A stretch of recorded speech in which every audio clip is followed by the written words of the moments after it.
ती कुठं होतास तू? तुला अक्कल आहे का? गेले 2 तास मी सारखी तुला कॉल करते. बघ तुझ्या मोबाईलवर 70-80 मिस कॉल असतील. तुला कशी रे जरा सुद्धा माझी काळजी नाही. समजतोस तू कोण स्वतःला? तो अगं हो किती ओरडशील. मी तरी काय करू मला नाही समजलं फोन उचलायला काही प्रॉब्लेम होता. ती मला माहीत आहे रे तुला नेहमीच प्रॉब्लेम असतात. खोटारडा आहेस एक नंबरचा. अक्की खूप खोटं बोलतोस माझ्याशी. बसलास असशील मित्राबरोबर टाळाकरी करत. आता लग्न झाले तुझं लहान नाहीस अजून. तो सोड ना राग आता ये ना मिठीत. मला माहीत आहे तुला राग माझ्या मिठीत आल्यावर पटकन पळून जातो. छू ती मी नाही येणार सोड मला. मला नाही यायचं मिठीत. राम आणि सवी एका वर्षापूर्वी दोघांचा प्रेमविवाह झाला. प्रेम खूप होतं दोघांचं एकमेकावर पण सतत अशीच भांडणं चालू असायची. जास्त गंभीर नसायची. कॉलेजपासून राम सवीवर खूप प्रेम करत होता. तिचंही त्याच्यावर खूप प्रेम होतं. शिक्षण संपल्यावर रामला एक चांगली नोकरी मिळाली. स्वतःच्या पायावर उभा राहिला आणि त्याने सवीला डायरेक्ट लग्नासाठी मागणी घातली. तिने त्याला होकार दिला आणि त्याचं लग्न झालं.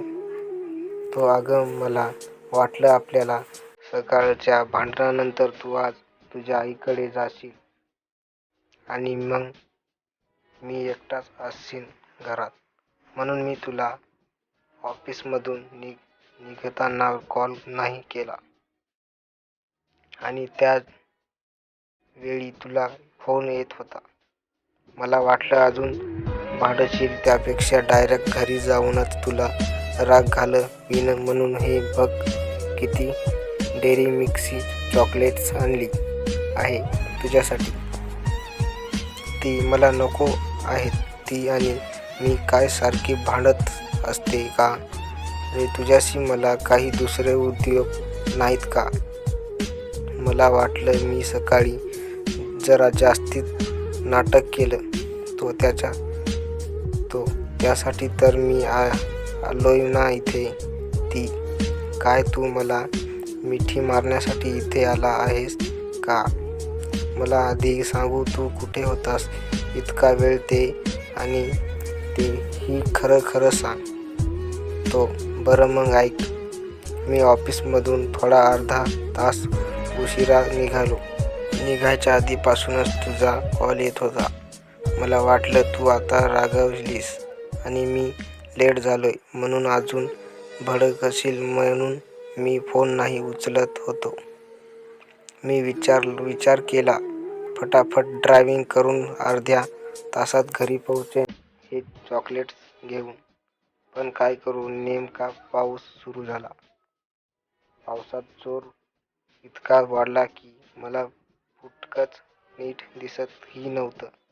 आणि तेवढ्यात अचानक समोर एक ट्रक रस्त्यात बंद पडला दिसला. पण मला काही कळायच्या आत माझी कार त्या ट्रकवर जाऊन जोरात आदळली.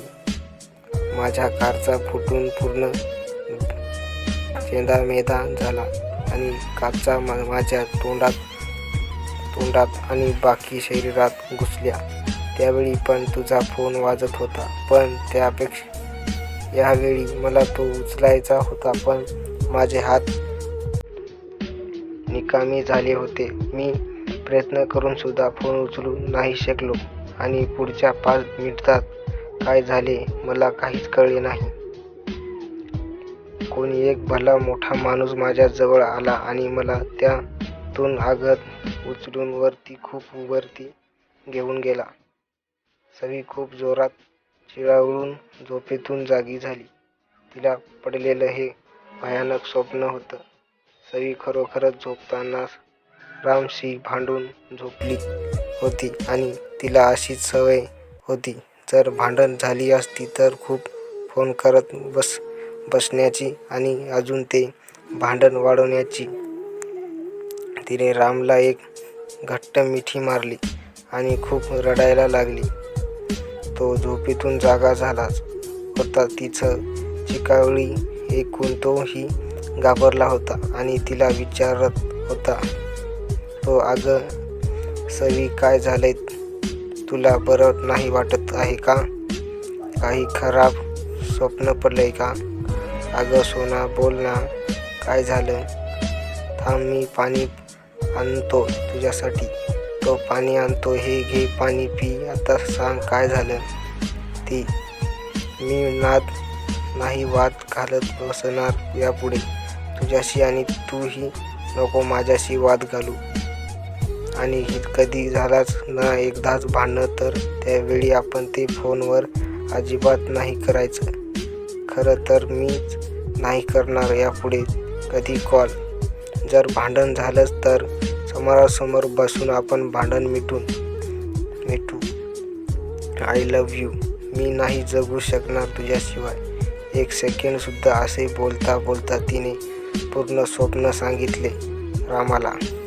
तो, आय लव्ह यू टू. मी राहू शकणार आहे का कधी तुझ्याशिवाय? तर मित्रांनो, व्हिडिओ आवडला असेल तर व्हिडिओला लाईक आणि चॅनलला सबस्क्राईब करा. धन्यवाद.